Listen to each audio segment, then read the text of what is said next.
కాంగ్రెస్ పాలనలో కరువు విలయతాండవం చేస్తోందన్నారు మాజీ మంత్రి హరీష్ రావు. రైతుల పొలాలు ఎండిపోతున్నాయని, గ్రామాల్లో తాగునీటికి ఇబ్బందులు ఏర్పడ్డాయని విమర్శించారు. హరీష్ వ్యాఖ్యలకి వర్డ్ టు వర్డ్ కౌంటర్ ఇచ్చారు మంత్రి సీతక్క. ఇది బీఆర్ఎస్ ఇచ్చిన కరువు అని, వాళ్లున్నప్పుడే వర్షాలు లేకుండా పోయాయన్నారు. ఇద్దరి మధ్య డైలాగ్ వారు ఇప్పుడు చూద్దాం. నిన్న నాకు చెప్పారు, మహిళలు చెప్పారు, సార్ కేసీఆర్ గవర్నమెంట్ ఉండగా మాకెప్పుడు కూడా మోటార్లు కాలలేదు, మాకెప్పుడు నీళ్ళకి ఇబ్బంది రాలేదు, మాకెప్పుడు కూడా ట్రాన్స్ఫార్మర్లు కాలలేదు, టైం మీద రైతు బంధు పైసలు వచ్చినాయి అని స్పష్టంగా నిన్న మహిళలు చెప్పినారు. అబద్ధాలకు మరి ఆదర్శమైనటువంటి పార్టీ ఏదైనా ఉందంటే అది బీఆర్ఎస్ పార్టీ. కాంగ్రెస్ ఎన్నడొచ్చింది? డిసెంబర్ 3వ తారీఖు నాడు ఓట్లు ఓపెన్ అయ్యి, అంటే రిజల్ట్ వచ్చింది. 7వ తారీఖు నాడు మేము మంత్రులుగా ప్రమాణ స్వీకారం చేసినాం. మరి వర్షాలు ఎప్పుడు పోయినాయి? ఆగస్టు చివరిలో పోయినాయి. ఆగస్టు నుంచి డిసెంబర్ దాకా ఎవరు గవర్నమెంట్ ఉన్నారు? వీళ్ళే కదా.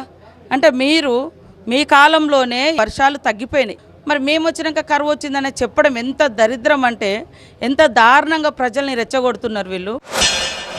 ఆ రైతులతో నిన్న నేను మాట్లాడినప్పుడు గత 10 ఏళ్లలో ఎన్నడూ ఇట్లాంటి పరిస్థితి రాలేదు. కేసీఆర్ గారు ఉండగా ఒక గుంట కూడా ఎండలేదు. ఈ ప్రభుత్వం వచ్చిన తర్వాత పరిస్థితి దయనీయంగా ఉంది. మా తండాలో తాగడానికి కూడా నీళ్లు రావడం లేదు, వారం రోజులకు ఒక్కసారి మంచినీళ్ళు వస్తూ ఉన్నాయి అని చెప్పి ఆ అక్కా చెల్లెలు ఎంతో ఆవేదన వెలుబుచ్చడం జరిగింది. కాంగ్రెస్తో వచ్చిన కరువు కాదు, ఇది బీఆర్ఎస్ ఇచ్చిపోయినటువంటి కరువు. వాళ్ళు చేసినటువంటి దోపిడీకి ఇదంతా. ఇవాళ ఊళ్ళల్లో మంచినీళ్ళు ఎక్కడన్నా మీరేసిన పైప్ లైన్లేనే, మీరేసిన అన్ని అద్భుతంగా ఉన్నాయి అన్నారు. మరి మేము ఎక్కడ ఆపినామా? ఆ అధికారులు కూడా మీరు ఇచ్చిన వాళ్ళే ఇప్పటిదాకా, అందుకని మేము తీసేయాలి. ఇంకా మా శాఖలో ఆర్డబ్ల్యూఎస్లో కూడా మీరిచ్చినటువంటి వాళ్ళే ఉన్నారు ఇంకా. ఇక మరి అప్పుడు మీరున్నప్పుడేమో గొప్ప, మేము రాగానే తప్పు అంటే మీకే సాధ్యమవుతుంది, ఇంకెవరికి కూడా పరిపాలించడం సాధ్యం కానటువంటి దుర్మార్గమైనటువంటి దుష్ప్రచారాలు చేసి అధికారంలోకి రావడం ఈ బీఆర్ఎస్ పార్టీకి అలవాటు. ఏ ముఖం పెట్టుకుని పార్లమెంట్ ఎన్నికల్లో ఓట్లు అడుగుతారు?